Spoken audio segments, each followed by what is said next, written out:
യൂണിവേഴ്സിറ്റിയുടെ ഡിഗ്രി പ്രോഗ്രാമുകളിൽ complementary പേപ്പറായിട്ട് economics ഉണ്ട്. അതിൽ സെം 1 നമ്മൾ കാണുന്ന ഇക്കണോമിക്സ് ആണ് പ്രിൻസിപ്പിൾസ് ഓഫ് എക്കണോമിക്സ് അഥവാ ധനതത്വ ശാസ്ത്ര സിദ്ധാന്തങ്ങൾ എന്ന് പറയുന്നത്. അപ്പോൾ ഇതിലെ ആദ്യത്തെ കണ്ടന്റ് കുറച്ച് കാര്യങ്ങൾ എന്തൊക്കെയാണ് നമ്മൾ ഡിസ്കസ് ചെയ്യുകയാണെങ്കിൽ ധനതത്വശാസ്ത്രം അഥവാ ഇക്കണോമിക്സിന്റെ നേച്ചർ എന്താണ്, അതിന്റെ സ്കോപ്പ് എന്താണ്, അതിന്റെ പഠന വ്യാപ്തി എത്രത്തോളം മേഖലകളിൽ കടന്നു ചെല്ലുന്നു ഇക്കണോമിക്സ് എന്ന വിഷയം ഇതാണ്. അതിൽ ആ ടെക്സ്റ്റ് ബുക്കിന്റെ ഒരു ഇൻട്രൊഡക്ഷൻ ഇങ്ങനെയാണ് പറഞ്ഞിരിക്കുന്നത്. ഈ ഗൃഹഭരണം അഥവാ ഹൗസ് ഹോൾഡ് മാനേജ്മെന്റ് എന്ന അർത്ഥമുള്ള ഒയിക്കണോമിയ എന്ന ഒരു ഗ്രീക്ക് പദത്തിൽ നിന്നാണ് ഇക്കണോമിക്സ് എന്ന വേർഡ് രൂപം കൊണ്ടത്. ഒരു കുടുംബത്തിലെ അംഗങ്ങളുടെ ദൈനംദിന ആവശ്യങ്ങളൊക്കെ നിറവേറ്റുന്നതിന് ആ കുടുംബത്തിന്റെ വരുമാനം വളരെ ബുദ്ധിപൂർവ്വം വിനിയോഗിക്കുക എന്നതാണ് അതിന്റെ പരിമിതമായ അർത്ഥം. വളരെ ഇന്റലിജന്റ് ആയിട്ട് ആ ഹൗസ് ഹോൾഡ് ഇൻകം എങ്ങനെയാണ് ആ കുടുംബനാഥൻ അല്ലെങ്കിൽ കുടുംബത്തെ മാനേജ് ചെയ്യുന്നവർ അത് വിനിയോഗിക്കുക, ഇതാണ് ആ ഇക്കണോമിയ എന്ന ഗ്രീക്ക് വാക്കിന്റെ അർത്ഥം കേട്ടോ. ഹൗസ് ഹോൾഡ് മാനേജ്മെന്റ്, ഒയ്ക്കോസ് നോമോസ് എന്ന് പറയുന്ന 2 വാക്കുകളാണ്. ഇക്കണോമിയ, രാഷ്ട്രം ഒരു വലിയ കുടുംബമാണ്. അപ്പോ ഈ വിശാലമായ അർത്ഥത്തിൽ നോക്കുമ്പോൾ ഒരു രാജ്യത്തെ ജനങ്ങളുടെ ആവശ്യങ്ങൾ നിറവേറ്റുന്നതിനും സമൂഹത്തിലെ പൊതുക്ഷേമം വർദ്ധിപ്പിക്കുന്നതിനും വേണ്ടി രാജ്യത്തെ വിഭവങ്ങൾ വേണ്ടവിധം ബുദ്ധിപൂർവ്വം വിനിയോഗിക്കുവാനായിട്ട് ഭരണകൂടത്തിന്റെ ചക്രം തിരിക്കുന്ന ആളുകൾക്ക് കഴിയുകയുള്ളൂ. അപ്പൊ തീർച്ചയായിട്ടും അത് ഗവൺമെന്റിന്റെ എക്കണോമിക്സ് ആകുന്നു, ഇക്കണോമിയ ആകുന്നു. അതുകൊണ്ട് 18ാം നൂറ്റാണ്ടിന്റെ അവസാന കാലത്ത് ഈ വിഷയത്തെ രാഷ്ട്രീയ സമ്പദ് വ്യവസ്ഥ അഥവാ പൊളിറ്റിക്കൽ ഇക്കണോമി എന്ന് വിളിച്ചിരുന്നു. എന്തുകൊണ്ടാണ് എക്കണോമിക്സിനെ പൊളിറ്റിക്കൽ ഇക്കണോമി എന്ന് വിളിച്ചത് എന്നതിന്റെ കാരണമാണ് നമ്മളിപ്പോൾ ഡിസ്കസ് ചെയ്തത്. എന്നാൽ ഈ വിജ്ഞാന ശാഖയെ, ഈ ബ്രാഞ്ച് ഓഫ് സയൻസിനെ ധനതത്വശാസ്ത്രം എന്ന് വിളിക്കാനാണ് ഇന്ന് മോഡേൺ ടെൻഡൻസി കാണുന്നത്. അതായത് സയൻസ് സമ്പത്തിനെ കുറിച്ചുള്ള ഒരു തത്വശാസ്ത്രം എന്ന്. ഈ വിഷയത്തെക്കുറിച്ച് വളരെ ക്ലിയർ ആയിട്ടുള്ള ഒരു ഔട്ട്ലൈൻ ഉണ്ടാക്കുന്നതിന് വേണ്ടിയിട്ട് വളരെ മഹാന്മാരായ ധനതത്വശാസ്ത്രജ്ഞന്മാർ, ആഡം സ്മിത്ത് എന്ന് പറയുന്ന ആളടക്കം, ആധുനിക സാമ്പത്തിക ശാസ്ത്രത്തിന്റെ പിതാവിൽ നമ്മൾ വാഴ്ത്തുന്ന വ്യക്തിയാണ് ആഡം സ്മിത്ത്. അദ്ദേഹം അടക്കം എന്തൊക്കെ നിലപാടുകളും കാഴ്ചപ്പാടുകളും ഈ വിഷയത്തെ സംബന്ധിച്ച് വച്ചു പുലർത്തിയിരുന്നു എന്നത് നമ്മൾ പരിശോധിക്കുകയാണ് ഈ ചാപ്റ്റർ.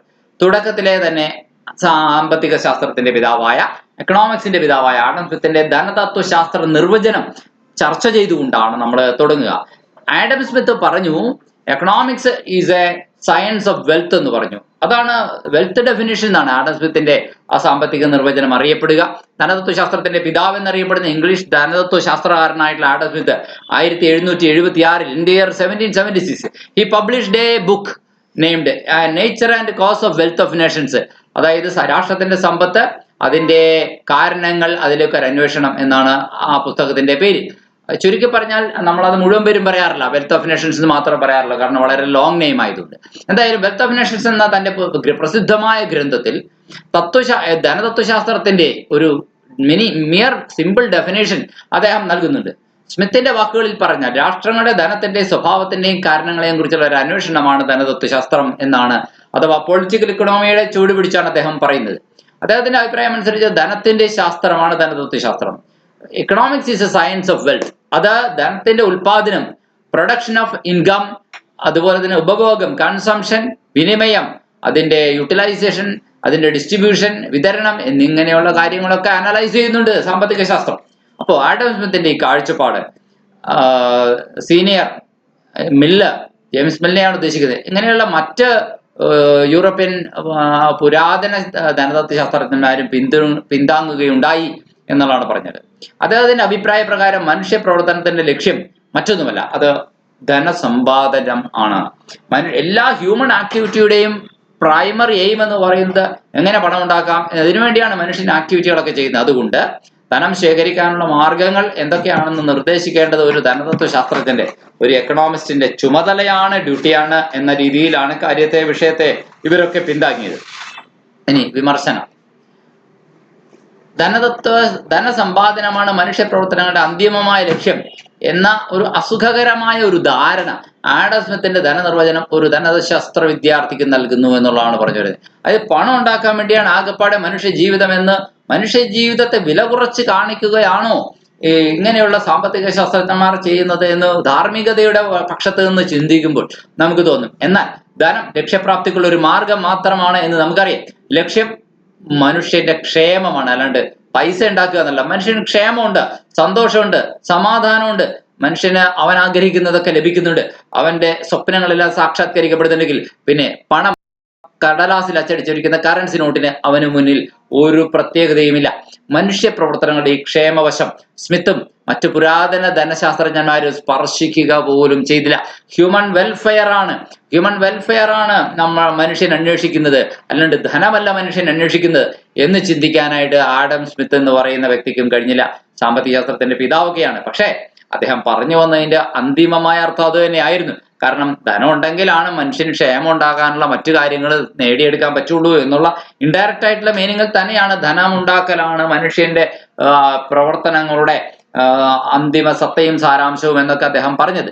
പക്ഷേ അദ്ദേഹം അക്ഷേമം എന്നുകൂടി പറയാമായിരുന്നു. അത് പറയാതെ വിട്ടുകളഞ്ഞത് വളരെ ഗൗരവതരമായ ഒരു ഉപേക്ഷയാണ് അത് അദ്ദേഹത്തിന്റെ വെൽത്ത് ഡെഫിനേഷനെതിരെ വിമർശകന്മാർ ചൂണ്ടിക്കാണിക്കുന്നു എന്നുള്ളതാണ്. ഒന്നാമത്തെ വിമർശനമാണ്. എന്തിനുള്ള വിമർശനമാണ് ഓർക്കണേ? ആഡം സ്മിത്തിന്റെ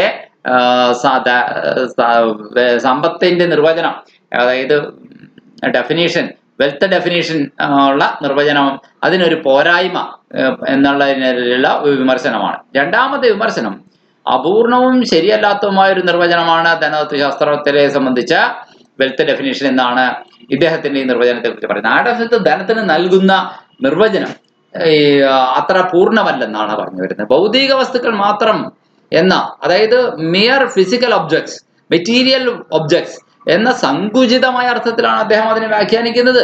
ആ മെറ്റീരിയൽ ഒബ്ജക്ട്സ് എന്ന മാത്രമാണ് മനുഷ്യന് ആവശ്യം, അതിനുവേണ്ടി മാത്രമാണ് മനുഷ്യൻ ജീവിക്കുന്നത്. എന്നാൽ ഭൗതികമല്ലാത്ത പല കാര്യങ്ങളും ധനമാണ്. ഡോക്ടർമാർ, അധ്യാപകർ, നിയമജ്ഞർ, കലാകാരന്മാർ എന്നിവരുടെ അറിവും കഴിവും അവരുടെ പരിചയ സമ്പത്തും ഒക്കെ ധനം തന്നെയല്ലേ? അതൊക്കെ സമ്പത്ത് തന്നെയല്ലേ? അതിനെ ഒരു പക്ഷേ കൃത്യമായി ധനത്തിന്റെ ടേംസിൽ എങ്ങനെ അളക്കണമെന്നുള്ളതിൽ സംശയമുണ്ടാകും. എങ്കിൽ കൂടി വിജ്ഞാനവും ഒരു തരത്തിൽ പറഞ്ഞാൽ ധനമാണെന്ന് നമ്മൾ പറയാറുണ്ട്.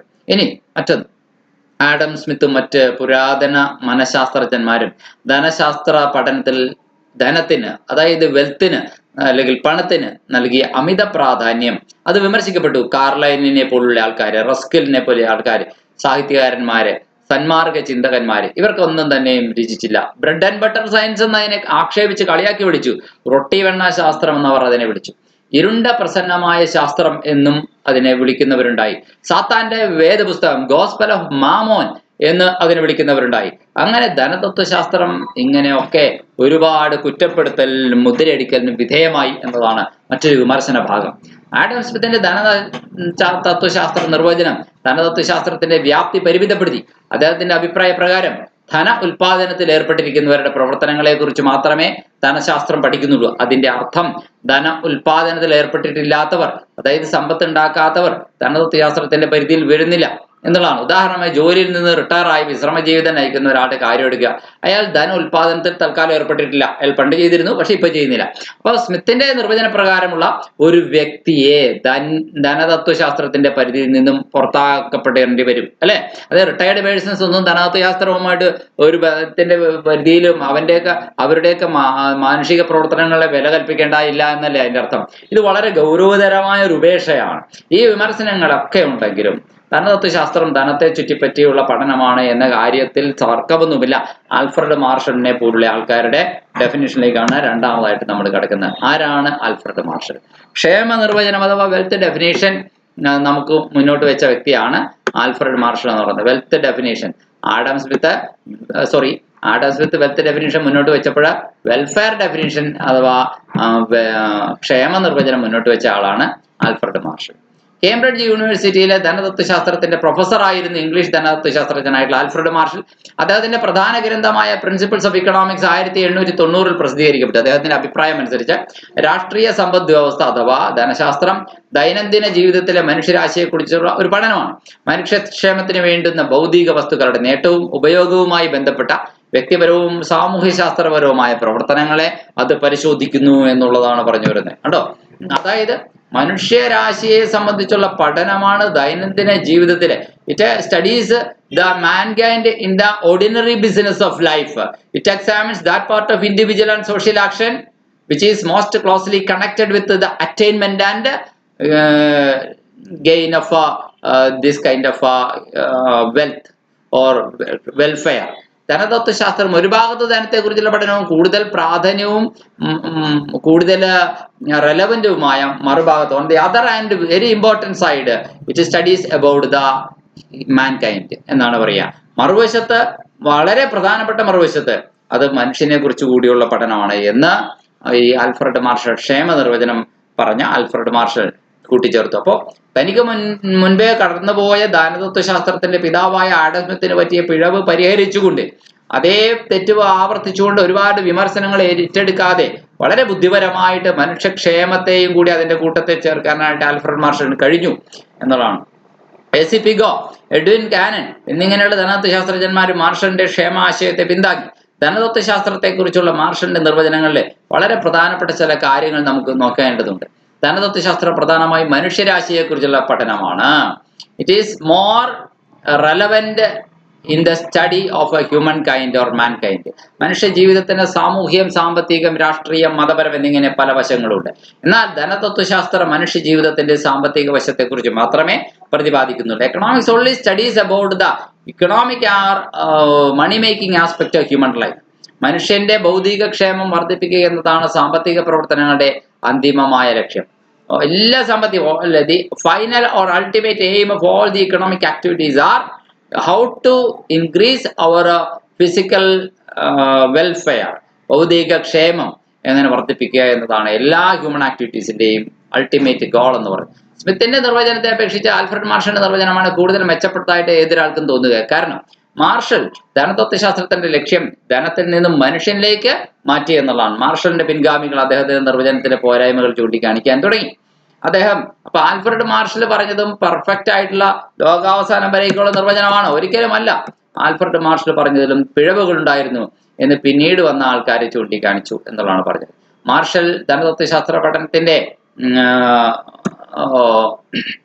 വ്യാപ്തിയെ ക്ഷേമത്തിന്റെ ഭൗതിക കാരണങ്ങളിലേക്ക് ഒതുക്കി എന്ന് പറഞ്ഞുകൊണ്ടാണ് അദ്ദേഹത്തിന്റെ രീതിയെ വിമർശിച്ചത്. ആഡം സ്മിത്ത് പണത്തിൽ ഒതുക്കിയെങ്കിൽ ആൽഫ്രഡ് മാർഷൽ അത് ക്ഷേമം ഉണ്ടാകുന്നത് കുറെ ഭൗതികമായ കാര്യങ്ങളിലൂടെ മാത്രമാണ് ക്ഷേമം ഉണ്ടാകുന്നത് എന്ന രീതിയിലേക്ക് ഒതുക്കി എന്നാണ് പറയുന്നത്. മനുഷ്യക്ഷേമത്തിന് ഭൗതികമല്ലാത്ത പല കാരണങ്ങളും ഉണ്ട്. ഡോക്ടർമാർ, നിയമജ്ഞർ, അധ്യാപകർ എന്നിവരുടെ സേവനങ്ങൾ ശുദ്ധമായും ഭൗതികമായ കാര്യങ്ങളല്ല. പക്ഷേ അവയും മനുഷ്യക്ഷേമത്തിന് ഉപകരിക്കുന്നവയെ തന്നെയാണ് എന്ന് പറഞ്ഞു. ധനതത്വശാസ്ത്രം എന്തിനെ കുറിച്ചുള്ള പഠനമായാലും അത് ഭൗതിക ക്ഷേമത്തിന് മാത്രം കാരണങ്ങളെ കുറിച്ചുള്ള പഠനമല്ല എന്ന് അവർ ഒന്നുകൂടി അടിവരയിട്ട് പറഞ്ഞു. ഇനി മനുഷ്യരാശിയുടെ ക്ഷേമം വർദ്ധിപ്പിക്കാത്ത ധാരാളം സാമ്പത്തിക പ്രവർത്തനങ്ങൾ നമ്മുടെ ചുറ്റുമുള്ള ലോകത്തിനുള്ളിൽ ഇല്ലേ? മദ്യവും ഉണ്ടാക്കുന്നുണ്ടോ, മയക്കുമരുന്നും ഉണ്ടാക്കുന്നുണ്ടോ? മദ്യവും മയക്കുമരുന്നും എന്തെങ്കിലും തരത്തിൽ ക്ഷേമം ഉണ്ടാക്കുന്നുണ്ടോ? ഇല്ല. അപ്പൊ അതുകൊണ്ട് മദ്യത്തിന്റെ ഉൽപാദനവും വിതരണവും സാമ്പത്തിക പ്രവർത്തനങ്ങളാണ്. ഉൽപാദകന് ലാഭവും ഉപഭോക്താവിന് തൃപ്തിയും ലഭിക്കുന്നുണ്ടാവാം, എന്നാൽ അത് സമൂഹത്തിന് ദ്രോഹം ചെയ്യും. ഈ വൈരുദ്ധ്യ സാഹചര്യത്തിൽ മാർഷൽ പറയുന്ന ഈ അപ്പൊ അങ്ങനെയാണെങ്കിൽ ഇതൊക്കെ ക്ഷേമം ഉണ്ടാക്കുന്ന കാര്യങ്ങളല്ലാത്ത, ഉണ്ടാക്കാത്ത ഈ മദ്യം, മയക്കുമരുന്ന് ഇവയുടെ ഉൽപാദനവും വിൽപ്പനയും വിതരണവും ഒന്നും സാമ്പത്തിക പ്രവർത്തനങ്ങളല്ല എന്ന് വരില്ലേ? പക്ഷെ ഇവയൊക്കെ സാമ്പത്തിക പ്രവർത്തനങ്ങളുടെ വെളിയിൽ കളയേണ്ടി വരില്ലേ? അപ്പോ അതിന് ഉത്തരവില്ല. അങ്ങനെ വരുമ്പോൾ ആൽഫ്രഡ് മാർഷലിന്റെ നിർവചനത്തിന് പല കാര്യങ്ങളെയും ഉൾക്കൊള്ളാൻ കഴിയാതെ വരുന്നു. മറ്റൊരു നിർവചനം ക്ഷേമത്തെ പണം കൊണ്ട് അളക്കാമെന്ന് മാർഷലിനെ പിന്താങ്ങുന്ന പ്രൊഫസർ എ.സി. പിഗോ അവകാശപ്പെടുന്നു.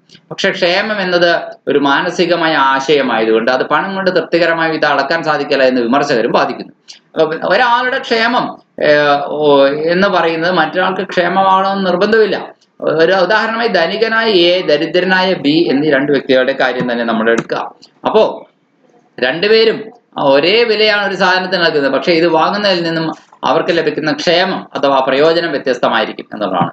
യുദ്ധം ഭൗതിക ക്ഷേമം വർദ്ധിപ്പിക്കുന്നില്ല, അതുകൊണ്ട് ധനതത്വശാസ്ത്ര പഠനത്തിൽ ഉൾപ്പെടുന്നില്ല എന്നാണ് മാർഷൽ പറഞ്ഞത്. എന്നാൽ യുദ്ധം എന്ന വിഷയത്തെ പുറന്തള്ളാൻ ധനതത്വശാസ്ത്രത്തിൽ സാധ്യമല്ല എന്ന് ആധുനിക ധനതത്വശാസ്ത്രജ്ഞന്മാർ വാദിക്കുന്നു.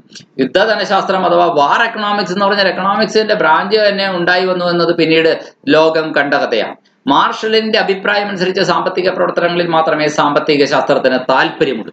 സാമ്പത്തികമല്ലാത്ത പ്രവർത്തനങ്ങളെ ധനതത്വശാസ്ത്രത്തിന്റെ പരിധിയിൽ ഉൾപ്പെടുത്താൻ കഴിയില്ല എന്നുള്ളതാണ് സത്യം.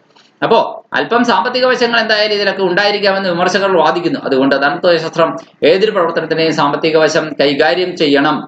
മാർഷൽ ഏതായാലും ധനതത്വശാസ്ത്രത്തിന് ക്ഷേമത്തിൻ്റെതായ ഒരു ഛായ നൽകി